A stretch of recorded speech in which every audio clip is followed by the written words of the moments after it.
Well, as we are looking at the golden age and we think that everything is heading in the right direction, we know that Congress is still fundamentally broken. And today's question all came about because Representative Eli Crane put up on X today that Congress is as weak as you think it is.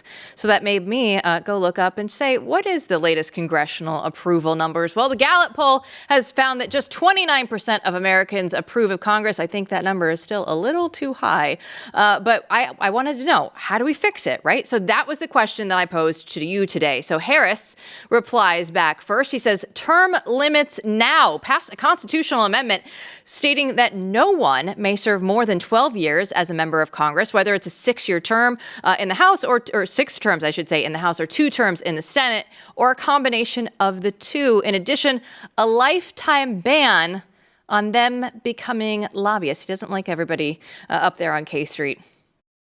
Yeah, I mean, I can't say I agree. I understand where he's coming from, and a lot of people in our circles do. But the problem is that a lot of people do that, and then they go on and get a big fat job, as Chris Bedford said earlier.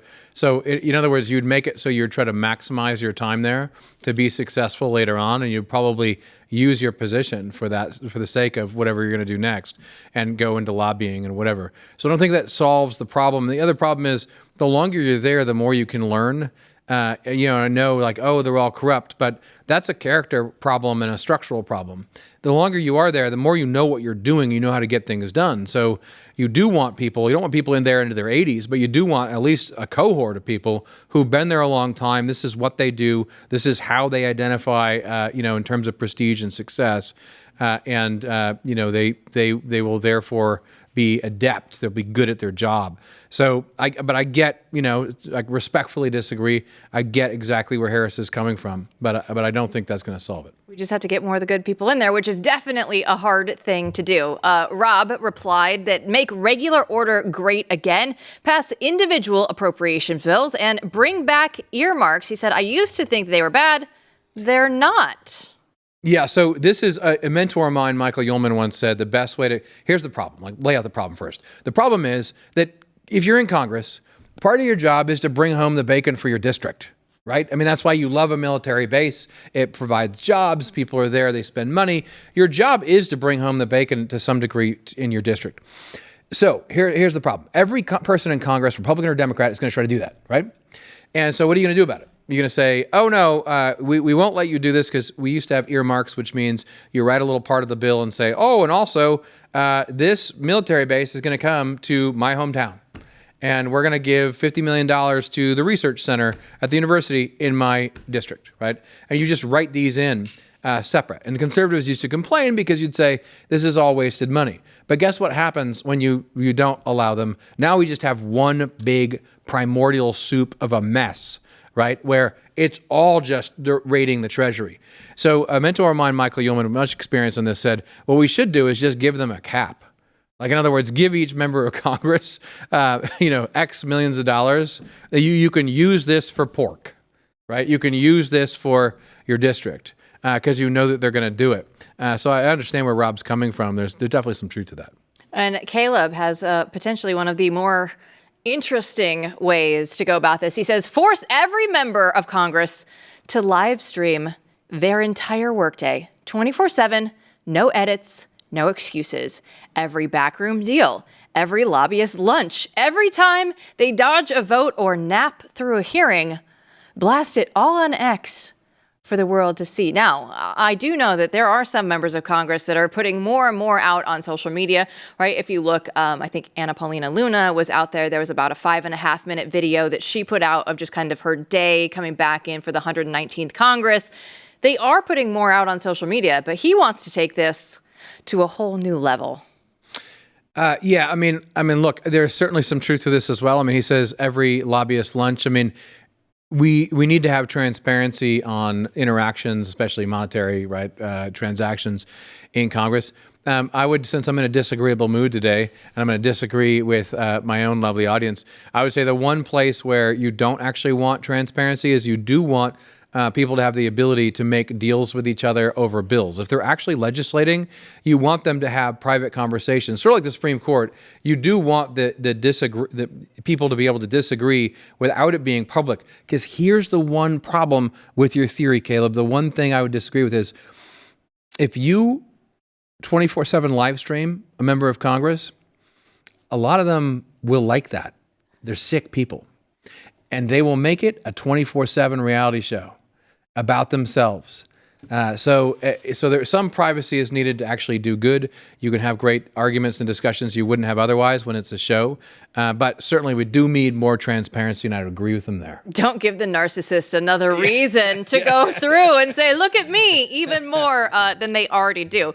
Some people in Congress would like nothing more. They'd like this more than anything in the world. It's 24/7 camera coverage. It's Hollywood for ugly people. That's what they know it as. It's a trope for a reason. But take us away with some technology, because there is so much in that sector that we still need to break down. Yeah, well, first I want to shout out to Mr. Ted Silverstein, who his answer on this was televised group calisthenics before each session.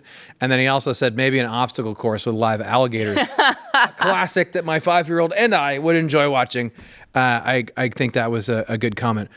Technology is coming up over and over again. It's behind almost every single story that we talk about.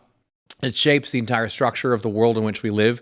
For a long time, I think people on the right, particularly intellectuals, didn't take it seriously enough. We think it's like this neutral thing we can just use or not. And, a new product came out, and that's great. And maybe the market will pick it up and use it, or maybe we won't. The problem is that technology shapes the very structure of our lives and shapes the very structure of our relationships and our governance. It changes the way that we think about the world. So, if you have books and then the book comes out, which was a form of technology, you go, you know what? The whole world, all of nature is like a book, written by the creator. The computer comes out and it's like we live in a simulation. We get our ideas right from the technology we use, and it shapes the world we live in a very complicated way, in a way that we don't see. TV comes out, and it's the worst thing in the world. Everyone watches it all of a sudden. Then the internet comes out. It's the worst thing in the world. We notice the new one, but we don't notice the old one. It's the water in which we breathe. Famous guy Marshall McLuhan used to talk about this. Very interesting media theorist. How does that apply to today? It applies in spades to today. It applies to today on this show when we were talking about Signal and the chats and the deliberation of the highest members in our government about this attack that's now all over the news. Think about what the different factors here. I'm not going to give any answers or solutions, but just think about the bullet points. Is it a good thing? I'll put it out as a question. Is it a good thing for cabinet members to be talking in a Signal chat at all? A friend of mine called today and said they shouldn't be doing this at all. They should be talking in person. It's an important conversation where they all have to come together, even though if it's a pain in the ass. And if you're not there, too bad. Should they be talking about this on the phone? What means should they use to deliberate, right, and argue about what ought to be done? And how does the technology they use change the nature of what they're saying to each other, right? Because if you're in a chat all day, right, you can just go back and forth all day. You have to come to a meeting, you got to plan what you're going to say, and you kind of got to bang it out right there. You got to come to a conclusion, right? But on the other hand, the chat is super convenient, and you can go back and forth in a way that's right there no matter where you are. So in terms of instant communication, it works really well. But this is a big problem for governance and in any country, and it's an eternal problem figuring out what technology ought to be used to communicate when and where.